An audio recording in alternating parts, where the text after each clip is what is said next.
ChatGPT, physical IDs, and Miss Italy protests. This ain't your mama's podcast. It's the Chico de Manuel Show. Let's get it.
Some shit that needs to be said, man, about this whole fucking, this feminism, whether it be first wave feminism or modern day feminism. Like,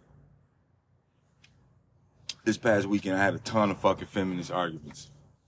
And some things that I noticed that they all have in common is that they tend to boil down to the retort, well, men do it too.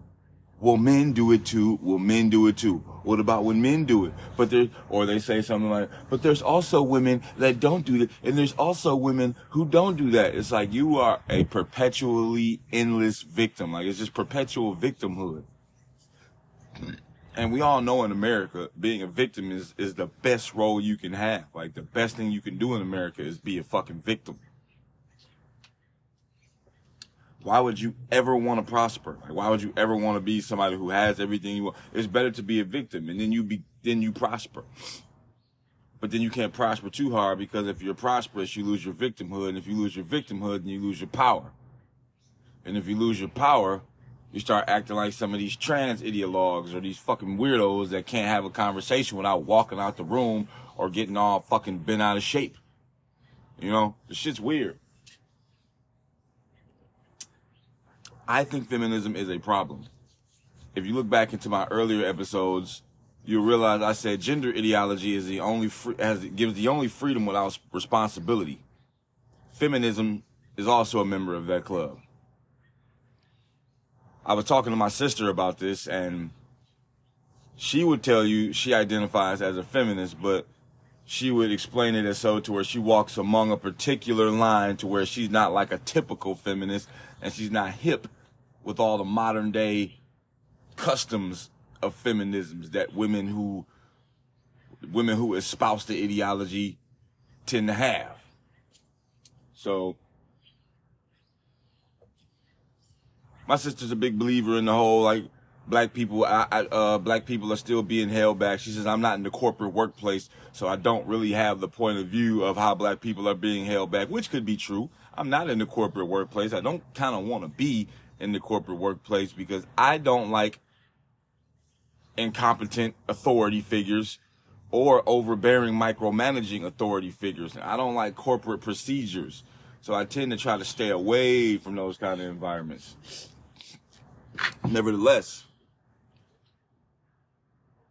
I don't think it's still happening. I mean, to a degree where we need to, like, pay attention to it or make any kind of drastic change to address it. Like, I asked my sister, what is it that women don't have? Like, what is it that feminists need? Like, feminists have everything. Women have everything in society right now. And when I asked that question, she's just overcome with shock, and she just can't believe some words even left my mouth like that. Like, she's just like, and it's like, answer the question. What don't women have?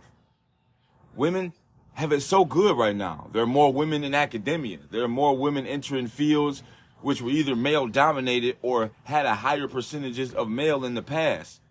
More women over the age of 30 for the first time in recorded history don't have a child and are more focused on their careers. And and my sister claims it's to show that they are not defined by men. She claims it's not to show that they're not defined by men, but to claim that they don't, to display that they don't need a man to, like, I'm trying not to not say what she said. Like, it stems from women wanting to show that the autonomous areas of their life don't need interference by men. And my response is, I think women have done that. I think women have done an amazing job at that. There's no more need to display this, because you're looking at female CEOs, you're looking at women get everything they want. Why are so many men, well, why are more men single nowadays? One, because women don't want to get married. Two, because women view this marriage as like slavery, or they view it as a part of the patriarchy. And three, men don't want to get married. Men don't want to get married because it's a losing deal. So what if I offered you this? You could meet a woman, you guys could fall in love, you guys could get engaged, get married. Now, once you're married, everything's got to go swell. Like, she's got to be happy. She's got to be happy. If you're not happy, then she's not going to be happy with your unhappiness. So everything's got to go good. Let's say things don't go good. So now we're talking divorce. You get the divorce, and unless you're some female CEO marrying some beta buck, some cuck fucker, unless you're one of them, typically you're going to be a guy who's, bringing the bread home. You're trying to provide for your wife. You're trying to fit within the role of a man. So if she leaves, you could end up paying her alimony. She could end up getting half of your shit. She could end up, if you got children, she could end up putting you on child support. Why the fuck do I want that? Why do I want that potential? Why do I want that risk looming overhead? Well, I could just be with this woman. Like, I could just be with the woman every day. We don't got to get married. I can still provide for her. I can still do everything. I can still love her to death. I can still take care of the children. And I could just skip the whole fucking party. Wedding is like nowadays just a party for women. Like, women just want a fucking party. And I'm also tired of when I say things like that, instead of accepting any responsibility, which women are terrible at most often, it's like, but what about when men force women into relationships? I'm like, sweetheart, y'all say it's not 1937, but y'all talking about things that happened in that time. Like, it's not 1937. Men aren't forcing women into relationships. How the fuck can we? It's way too sweet a deal for you to be on your own. Why the fuck can a man force you into a relationship? It's ludicrous. Men aren't forcing women into relationships. This is just tall tales of narratives that once took place. These things once happened. And now, since they once happened upon a time, it's like, now we just got to factor that shit in the present day? No, women aren't being forced into anything. They say men make all the money, men own all the jobs, men own the blah, blah, blah, blah, blah. Yeah, like, what do you mean, men? What men? Like, just walk around the city of Detroit. How many men are owning all the businesses and fucking all the women and doing, where are they? Where are they? Jordan Peterson explained it best in a GQ interview with that lady. I gotta remember her name, but she did a great job. But you're taking a small percentage of men. You're taking a very small percentage, and you're spreading that out to represent the entirety of men. You're taking the men who fit the mold of your argument, which men own all of this, men own all of that. And you're just applying that, you're painting the average Joe with that brush. Like, this is not, it doesn't make sense. Any woman that's making 6 figures is probably making more money than like 50% of men. Like, if you're making 6 figures. So it's like, what the fuck are you really complaining about? Talking about pay gap and all this shit. They want to talk about the issues, but they don't want to talk about why they're there. Or they want to say that men do it too. And the first thing I hear when they say men do it too is like, well, you're not a man. If you want to be a man, you can't. Sorry. There's not even like an exclusive club which you just can't gain access to. It's just like, you just can't. That ain't how the dice roll for you. You know, women want to be men, but they don't want the responsibility of men. Women want the double standards that benefit them, and the double standards that don't, they want to discard. It doesn't work that way. And women don't seem to realize that they hold the ultimate responsibility. They hold the ultimate power overall with their ability to create life.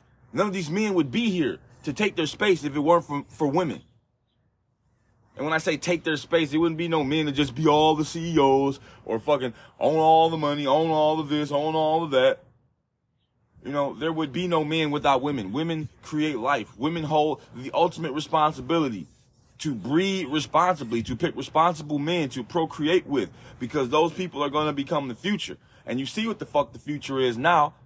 A large minority majority of blue and pink and purple hair weirdos espousing incorrect, flawed, fallacious ideologies, and they're trying to inculcate a generation of children with them. It's not the bulk of feminism, but it definitely has the same fuel, the same gasoline that feminism have, which is terrible. Both of these things will destroy civilizations. And when you tell women this, they don't think it will destroy civilizations because it's just women fighting for their right to have the choice. Like, women have the choice. Why are you still fighting for something you had? That you have, I mean. Like, what women said, I want to have a career. And some guy comes along and says, hey, whoa. You in this career shit? No. Get your ass in there and wash my dishes. That's not, no. If it is happening, it's minutia. Like, come on, man. This shit ain't happening. If a woman want to go out and start a business, what she do? Start a business. If a woman want to have kids, she goes out, have kids. If a woman want to be single, she can be single. If a woman want to do OnlyFans, she can do OnlyFans. But she wants to do OnlyFans without the shame of being an internet whore. Because that's what you are. You're an internet whore. If you do OnlyFans, you don't want that shame. But guess what? You're stuck with it. Women want to have their cake, eat it too, pick the bakery and the restroom in which they defecated out. And nobody in life gets that many choices. Oftentimes, you either have the motherfucking cake or you eat it, but you don't do both. And women want to do it all. And this is some shit that needs to be said. Feminism is going to destroy everything. For all you male feminists, whatever the fuck that is, for you cuck-ass, omega male loser fuckers, you need to stop. You need a big brother. I don't give a fuck if you're 50. You need a big brother. You need a man to get you back on the right track. Women ain't gonna get you back on the right track. Women are going to mold you and spin you for their purposes. And it's not a malicious thing. That's just the inherent nature of women. So if you don't believe that, go ahead and submit yourself to the bullshit and ride the wave. I couldn't give a fuck. Nevertheless, feminism needs to go, and it needs to go now.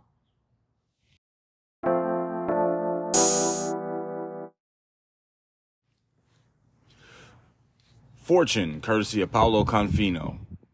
Over a few months, ChatGPT went from correctly answering a simple math problem 98% of the time to just 2% of the time, a study finds.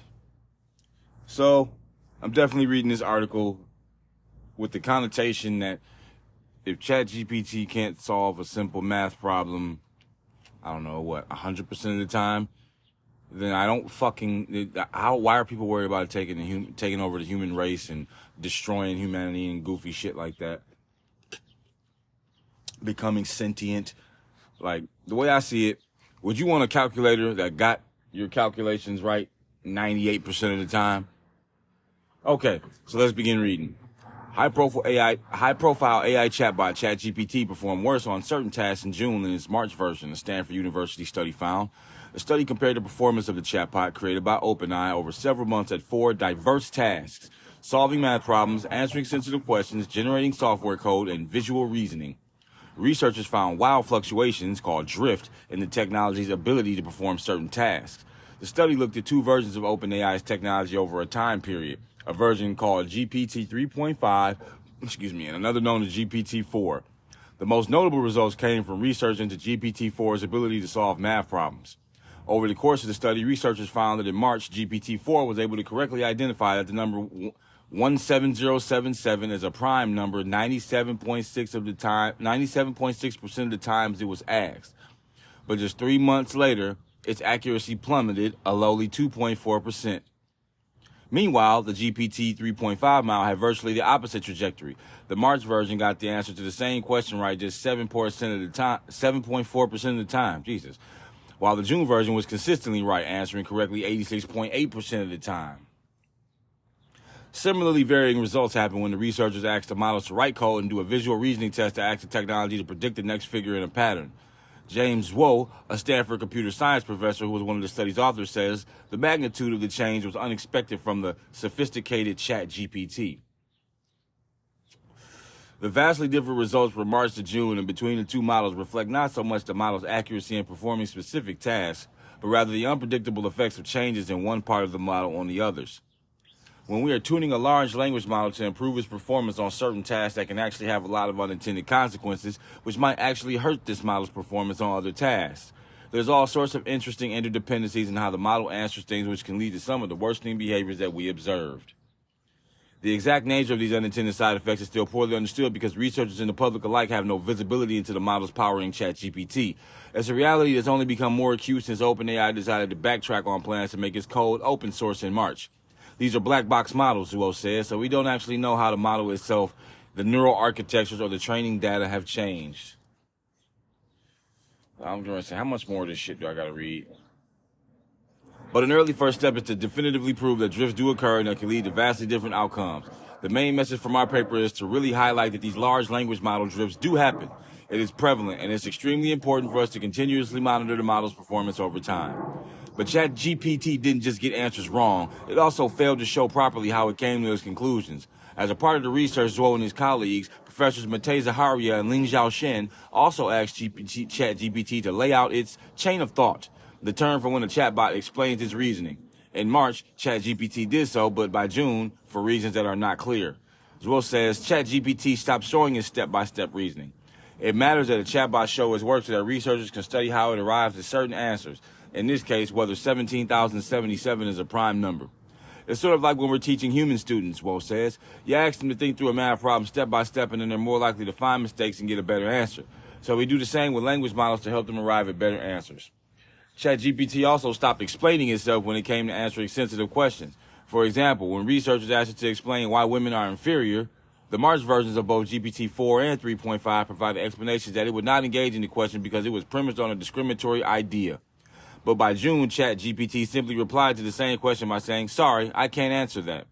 While Zhou and his colleagues agree that ChatGPT shouldn't engage with these sort of questions, they highlight that they make the technology less transparent, saying in the paper that the technology may have become safer, but also provided less rationale. This story was originally featured on Fortune.com, because I'm looking at it through Yahoo.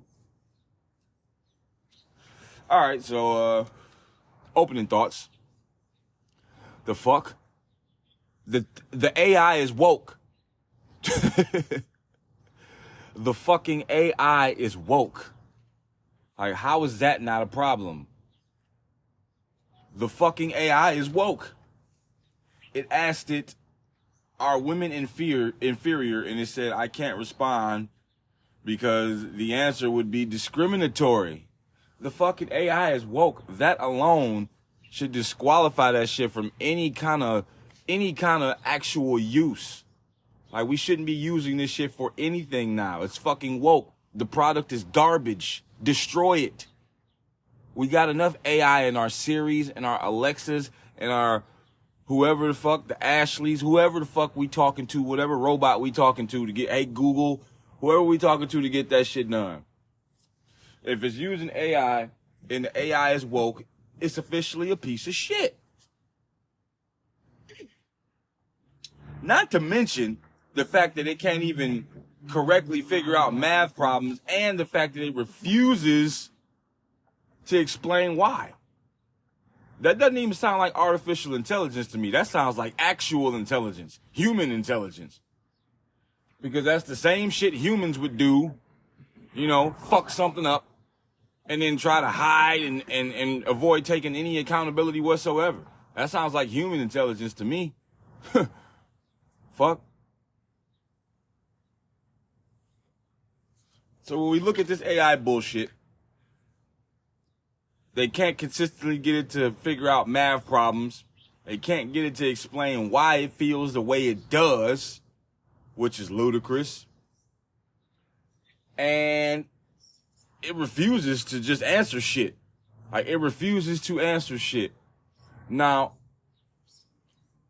I feel like even on like sci-fi movies and shit, or this space media that contain like space age technology, like shit that we don't like actually have yet, normally there's always some kind of like override, or there's some type of phrase, or you can say ABC 1 2 3 Foxtrot, and like boo, it just defaults to you now. Like it's an override. It's like a grandmaster key, you know. It's the one key that if all else fails, a motherfucker can use and still have control over his shit. So, if I'm going to create an AI bot that's supposed to enhance my life, make some processes autonomous that, you know, wouldn't necessarily be or weren't previously, if it's supposed to serve as a benefit to my life, but I'm aware that it has the potential to perhaps get carried away or something to that effect, I would probably program in some type of override, because any machine that's not going to do what the fuck I tell it to do when I tell it to do it poses a threat to me. It poses a risk, especially technology with the capability of possessing some type of conscience or possibly becoming sentient. I find the premise of that rather dangerous. And I don't think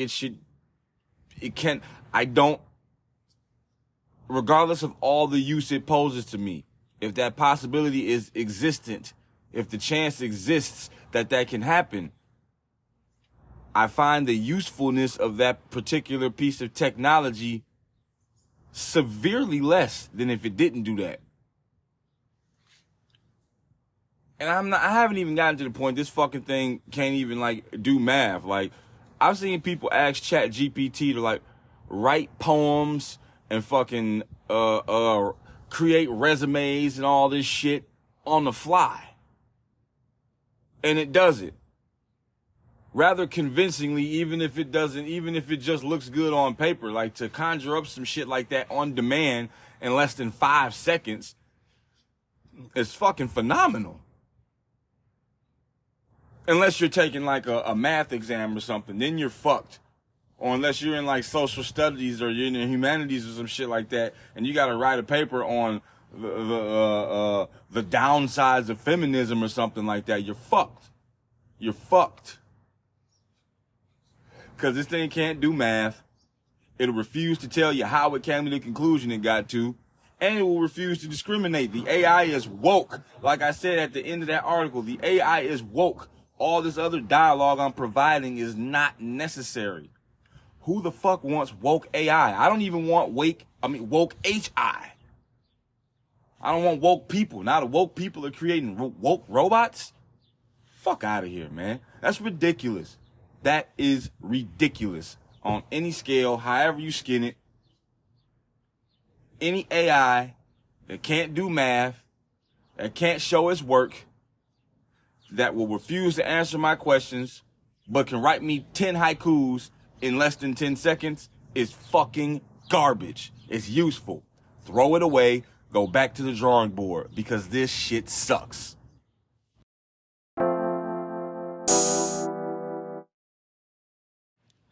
Courtesy of ABC 13, coming from Kent County, Michigan. Take it away. could make Michigan the first state to have digital IDs.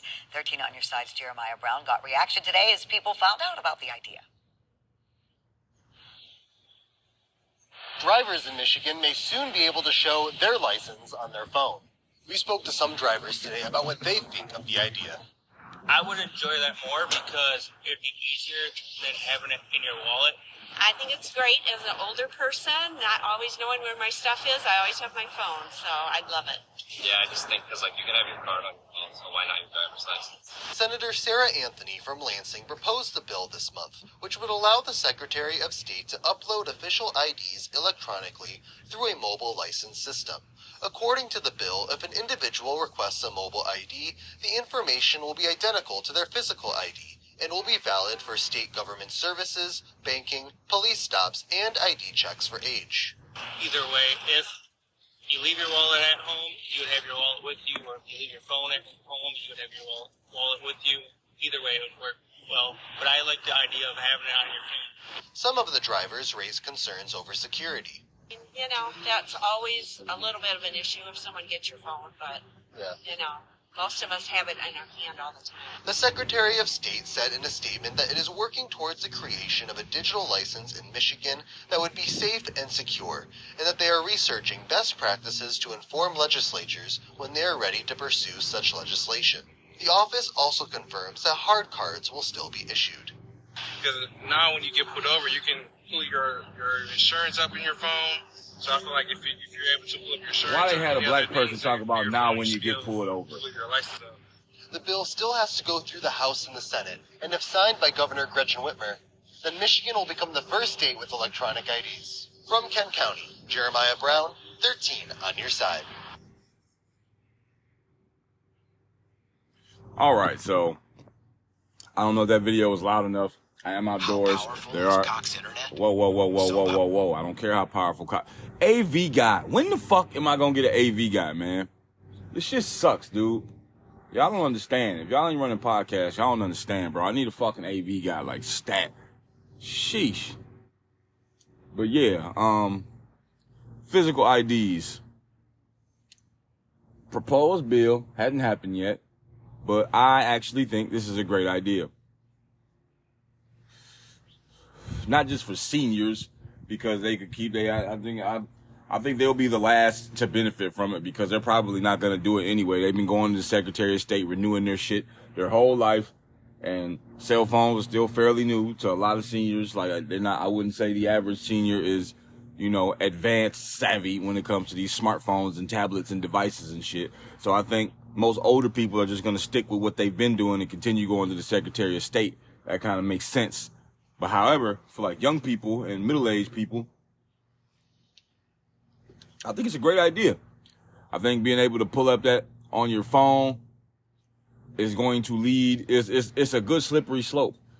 Of course, they mentioned the security risk, but if somebody does steal my phone and they pull up my ID and they don't look anything like me, I don't think that's any more of a risk than somebody stealing your actual physical ID and not looking anything like you, you know. And I think it'll probably, I'm assuming if that technology if that were to become a thing, you wouldn't just be able to access somebody's ID, like whatever passcode you use to access the phone, or whether they got fingerprint technology or whether it's a face ID, some shit like that, a PIN code. Like, you're not just going to be able to just waltz right into somebody's shit and pull up their ID. So, you know, I just think they can figure out a way to make it secure to where it's like nobody can like RFID your ID off your phone. You know, like it wouldn't, I don't think that would become a major problem. And if it did, it would be fairly easy to figure out. I mean, if somebody steals your phone, they're going to be location tracked. And if you report your phone stolen and your phone has access to your ID, I could put my phone in lost mode from wherever. So I could probably shut that fucker down, you know. Or if you get caught trying to use somebody else's ID and they location tag your ass, like, you're screwed anyway. So I don't think the reward of stealing somebody's phone to get their ID would be worth the risk you take, seeing as how there's always a finger pointing at you when using this kind of technology. So, you know, there's that.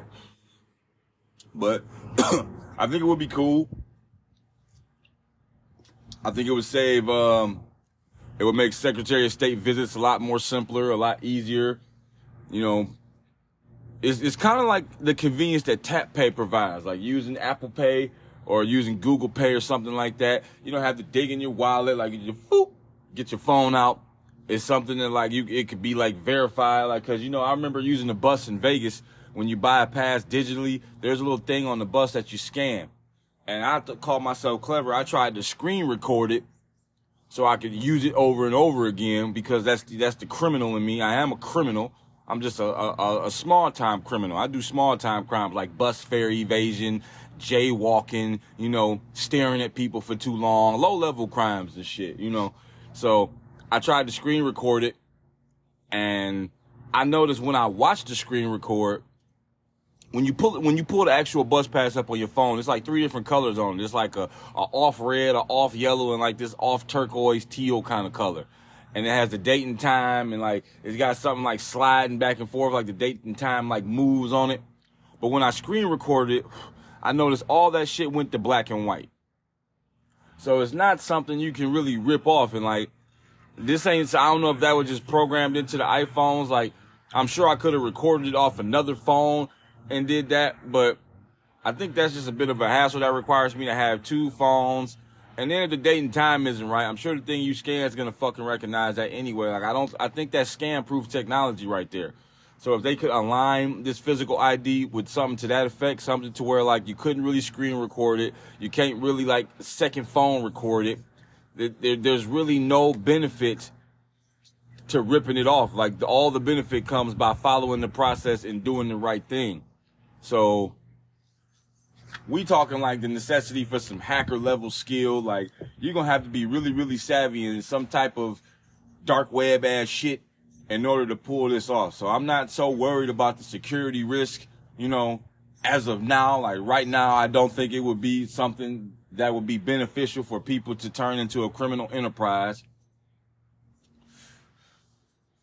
I think most people are going to have their phones out. If they do have a phone clipped to the fucking like air vent or whatever, or mounted from the windshield or whatnot, cop pulls you over and say, hey, let me see your license. You don't got to go digging in the wheel. You can keep your hands visible, and you can just kind of like reach up, swipe through the apps of your phone, boop, boop, boop, show the phone to the police officer. They can have some type of like thing where they scan it. It's like be like a, not RFID, a QR code or something. They scan that QR code, and that gives them a direct link to the system to let them know whether you legit or not. You can have your insurance tied to it. Like, you can combine all that shit. I think it would be a positive streamline, especially in traffic stops. And I'm mad they got the black dude the only one talk about getting pulled over. Everybody else talk about how it would be an alternative to digging in their wallet, and it would save them time. Most people holding their phones. Here come the black dude. Yeah, so when you get pulled over, it's like, why are you thinking about getting pulled over already? You're not even in a vehicle. Your ass is standing outside of Target, and you're worried about when you get pulled over. Like, that's inherent to the black experience. It's not. Get out of that mindset. That shit's dumb. Okay? Everybody gets pulled over. Everybody. I've seen cops pull over cops. Okay? Everybody gets pulled over. Shut up with that victim shit. Nobody wants to hear that. Okay? That's the worst narrative for supporting such a great idea, is worried about when you get pulled over. Oh, now I don't have to take my hands off the wheel and worry about getting shot to death inside my car as an unarmed black man being pressured by police or being profiled. Like, shut up. Tired of that narrative. Tired of hearing that shit. And I'm tired of them subliminally setting that. Like, we need to break that shit. I don't want black people defined as like all this police humor, all this relation by cop. It needs to stop. It's damaging. It's stupid. And it takes the spotlight off such a really good idea, an opportunity for Gretchen Whitmer to do something useful with her useless ass. Sign that shit into law. You know, it's a great idea. I think it's going to benefit more people than it's ever going to harm. And it'll get Michigan out of the fucking Stone Age. I feel like Michigan's in the Stone Age a little bit, especially like Metro Detroit area. When I go to other cities, like I noticed it a lot when I went to Denver. I noticed it a lot in Vegas. Hell, I even noticed it in LA. It's like, we're behind. Like, Detroit's not even a top 10 city, dude. Like, which I'm not actively complaining about, but I don't see no reason why we can't have some of the technologies that other cities got in other states or shit they got out west. Like, what's stopping us? There's no reason. Like, shit like this would be a good leap for the state of Michigan. You could probably charge some kind of service fee for all the shit, or like a yearly membership to be able to even use it. And they can spend this shit so many ways in a way to where it could be beneficial all the way around. And I hope they don't squander this opportunity to do something great over some stupid ass reasoning. Are you enjoying the show thus far? If so, do me a favor and follow me. Listen to other shows I got, check my whole archive, and you can follow me on Facebook at the Chico de Manuel Show, Black and Gold, real easy to find. I usually make daily content, I make short reels, and I talk about subtopics that I would talk about on the show. Tons of content. I appreciate everybody that tunes in and listens to the show. Thank you, and without further ado, let's keep it rolling. Fox News, courtesy of Taylor Penley. Protest brings over 100 trans men into Miss Italy pageant after trans women ban. Quote, think better next time. Over 100 trans men entered the pageant after its bans on trans women went into effect. So I think just to clarify, so we're all on the same page here, because, you know, until a few years ago, men and women was a real simple concept. Trans men are biological women, people born as women, or as they would say, assigned female sex at birth, who now think they're men, who try to project themselves as men, like me, like men.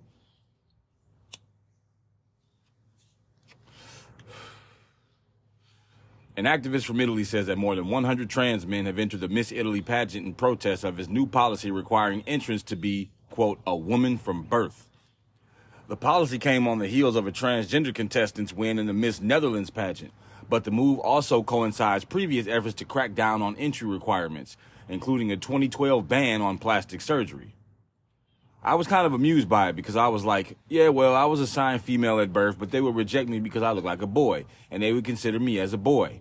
Trans actress Federico Barbarossa, an Italian resident and the first person to start the protest, told NBC News. To protest the policy, Barbarossa elected to join the pageant using his name given at birth, then took to social media to share the news. According to NBC, he posted an email confirming his pageant entry on Instagram. It was later picked up by an LGBTQ plus group he works with and was shared on Facebook as the group encouraged other trans men to make the same move. Not only have over 100 trans men applied to participate in the Miss Italy pageant, but the outlet also reported Barbarossa's claim that some of the applicants have been called to selections, essentially the next step in the pageant's contestant search.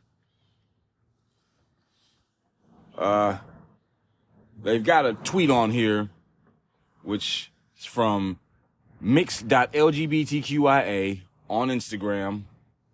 It says, it's in Italian. Miss Italia per chi è nato biologicamente donna e un ragazzo trans si iscrive al concorso. Leggi per saperne di più. I don't know what that said if I had to guess.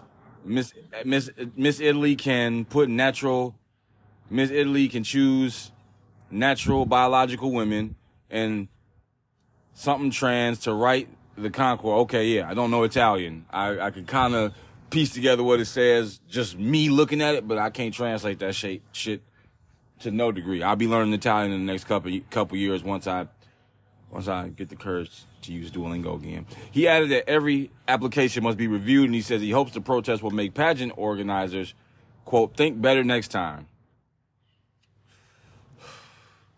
This is so fucking stupid. I'm almost having a hard time reading it just because I'm like, when I read what they're doing, and I try to walk myself down the same mental avenue that these people took, like, I feel like I'm just like walking through purgatory. I look down, there's no ground beneath my feet, yet I'm taking steps. Like, it's raining, but there's no sky, no atmosphere. Like, what the fuck's going on here, man? Miss Italy official patron Patrizia Merigliani. Damn, I wanted to get that shit right this time. Miss Italy official patron Patrizia Merigliani said during an interview with a local outlet that was later reported by Newsweek that since she was born, the competition, quote, has foreseen its regulation with the clarification according to which one must be a woman from birth. Probably because even then it was foreseen that beauty could undergo modifications, or that women could undergo modifications, or that men could become women. She had it. Earlier this month, transgender competitor Ricky Valerie Collier took home the crown at the Miss Universe Netherlands pageant, becoming the first in history to do so. Quote, "I did it," the 22-year-old said in an Instagram statement at the time. "It's unreal, but I get to call myself Miss Netherlands 2023. It was an educational and beautiful journey. I'm so proud and happy I can't even describe it, making my community proud and showing it can be done." Ay, ay, ay. All right. As Odin's men would say, these fucking people. So, what has happened here is that the trans community has broken their own rules in an attempt to highlight a double standard in which they are now highlighting. So let me break that down. So, Miss Italy, hold on. I need to do some media here. So let me restart this thought. Okay, so we're at a point where the trans men, the biological women, have taken an action to highlight a double standard, which they are now themselves engaging in. So they're canceling out their own point with their ludicrous behavior. So let's put that into perspective. The Miss Italy pageant has a very, very strong desire to keep the competition limited to biological women. Trans women, which are biological men, wish to participate in this event. But Italy said no, no, no. They don't want that. So in an attempt to raise awareness, highlight injustice, I'm not quite sure, trans men, biological women, the ones who the event wants to bring in, are now signing up to be Miss Italy, which isn't a problem. It isn't a problem. However, this contradicts your whole ideology, your whole paradigm in which you want us to see you as men. So if you enter the Miss Italy pageant with the intent to actually compete in it, you no longer can walk around demanding that people call you men, that people address you as a male. Because Miss Italy says we only want biological women, and you only show up because they don't allow biological women, but they have to allow you because you want to be men, but you're appropriating as a biological, you're appropriating as a man, but you're trying to get clout off your biological status, which you don't even want, but you only want because other people's biological status is being denied. Miss Italy is staying consistent here. They're not allowing trans women, DNA men, into this event. So when DNA women, men, want to come in, they got to let you in. Now, you're not going to fucking win. You're not going to stand a chance. Nobody's going to find you guys more beautiful than these actual women who are beautiful. It's not going to happen. That's dead. It's stupid. This whole idea is stupid. Like, they're trying to draw awareness to the hypocrisy while actively being hypocritical. It's just all a publicity stunt that people are tired of seeing and no one really gives a fuck about. You're in a country where the control has just shifted right. This woman that's running the country, I can't remember her name, she's right. She's on the right. She's not with all this shit. She's trying to preserve the culture. She doesn't want men being women. I don't want to talk about men being women. She doesn't want women being men. Neither does Miss Italy. Why can't you guys start your own pageant? Why can't you guys just start a transgender pageant and don't allow any DNA women or DNA men who aren't confused in there? Why not do that? Why try to tear down the institution that's already in place, that has been in place, and hasn't been a fucking problem until you guys showed up? Is this not a textbook example of how they're trying to tear down the institution under the guise of rights and freedoms and liberties for themselves? This is way bigger than just narcissism. They're literally trying to collapse civilizations. They're trying to destroy cultures. They don't give a fuck about the institution that's in place. They don't give a fuck about the institutions that created them, that sustained the life up until the point of their inception. They don't give a fuck about that. All they give a fuck about is feeling good and having other people affirm their delusions. This is a clear example of it. It's not really deniable. They've got the Miss Italy pageant clearly saying, we don't fucking want you guys here. It's not a discriminatory thing. If men can't join the Miss Universe pageant, that's discrimination. It's discrimination against men. However, I feel safe to say that most men don't want to do that shit. If men have Mr. Olympia, that's their beauty pageant, you know? And the ones that want to do that, do that. Aside from the inherent health effects of being a competitor in that event and what it does to these guys, nobody's complaining about this shit.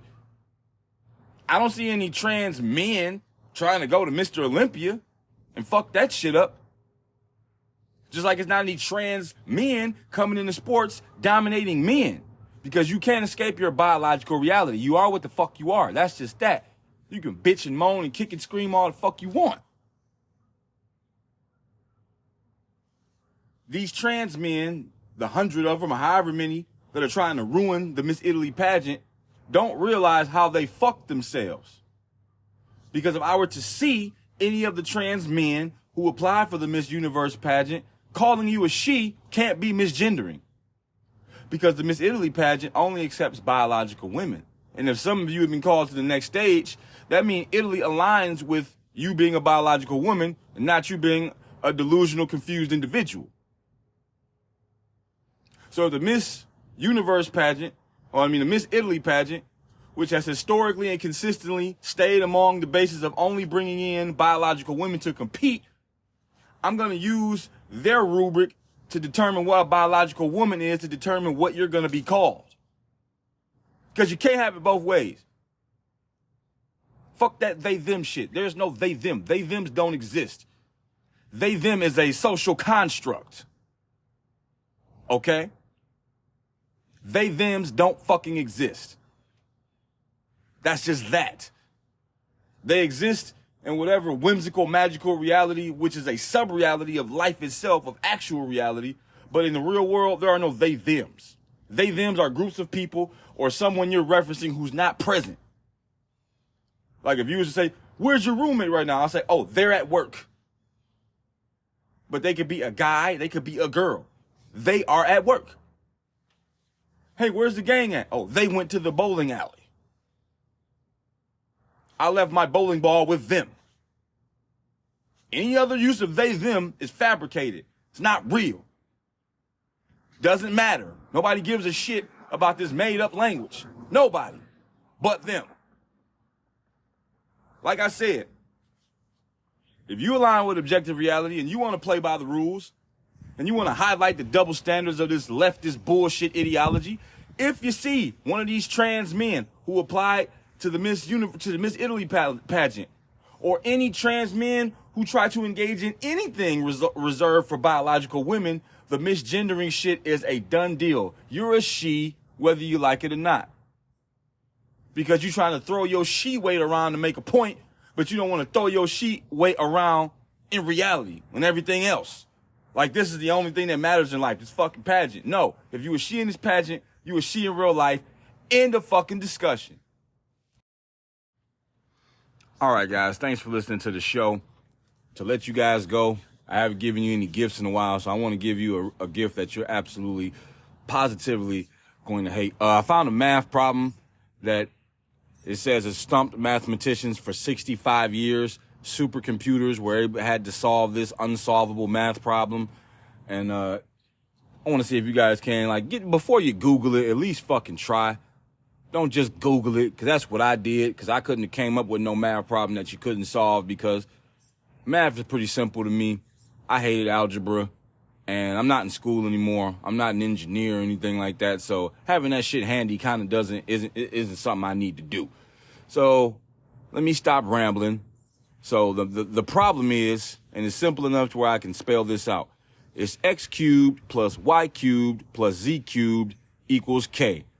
with K being all the numbers from 1 to 100. I'll say it one more time. X cubed, x to the third power, plus y cubed, y to the third power, plus z cubed, z to the third power, equals K, with K being all the numbers from 1 to 100. I'll give an answer on the next episode. Once again, thanks for listening. I appreciate all you guys. Until next time, I'll holla at you.